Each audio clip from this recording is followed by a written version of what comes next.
Welcome back to the STP essay, part 14 and 15, brought to you by the Men on the Border Facebook group. So if you have a Facebook account, head over to Men on the Border Facebook group and show them some love. That's where the entire essay can be found. Part 14, originally published June 20th, 2015. We're going to be reading part 14 and part 15 today.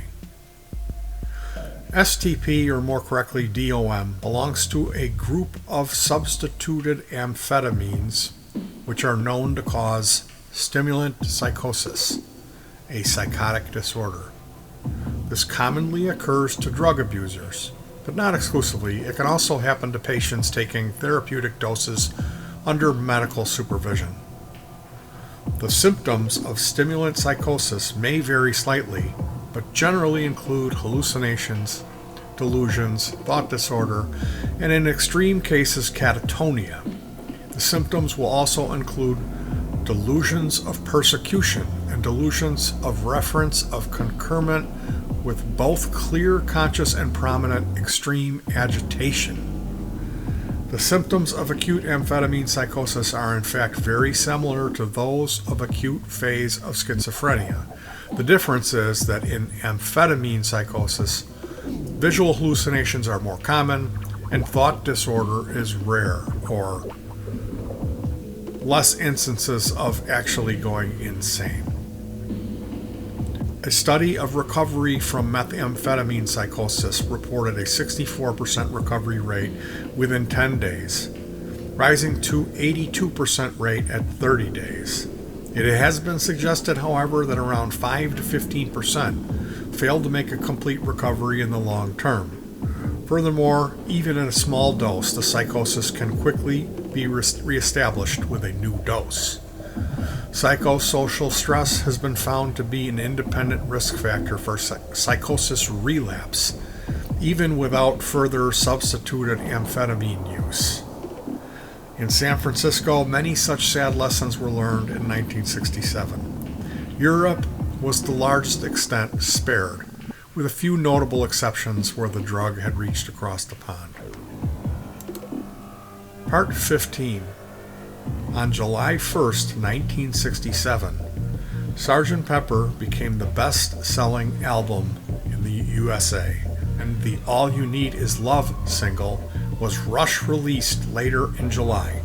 On that same day, Time magazine's cover story was The Hippies, the Philosophy of the Subculture, a peek in attention to the sunny side of the hippie culture. Back in London on July 3rd, Brian Epstein threw the Monkees a party with the pop elite of London to celebrate their just completed 5 gigs at Wembley. Peter Tork, a proficient musician who played many instruments on the Monkees recordings, had a busy week behind him. He had left Jimi Hendrix in his home in LA, where the song STP with LSD had been inspired and composed just before the Wembley gigs. Peter remembers how the party started. Mickey and I are meeting the Beatles at a London club called the Speakeasy, and in come George and John singing to the tune of Hare Krishna, Mickey Dolenz, Mickey Dolenz, Dolenz, Dolenz, Mickey, Mickey. And Paul is there with Jane Asher, and the other guys didn't bring anybody. So I had just done some STP, which was an LSD type psychedelic drug, and I mentioned it to John, and he said, "We heard that's no good. Mama Cass told us not to take it." But he said, okay, so I went back to the hotel and I got some, popped one down his throat. I guessed that he was alright because he seemed to survive. Eric Clapton treated us with the same generosity. Tells his story. It was STP, which was like a quadruple strength dose of acid. Within an hour or so, I was saying, "Whoa, what's going on here?" Then someone put Sgt. Pepper on the turntable, and that was my first experience with acid. I remember being out of my mind and thinking I was in the presence of giants, and we were all going off somewhere together to another planet. The doors of perception were wide open. I stayed high for 3 days. I couldn't sleep, and I was seeing the most extraordinary things. Without Charlotte Martin's guidance, I probably would have gone mad. Most of my vision seemed to be through a screen glass with hieroglyphics and mathematical equations painted on it. I remember I couldn't eat meat because it looked just like an animal. For a time, I was a bit concerned about whether it was ever going to wear off. STP had made its arrival in the UK.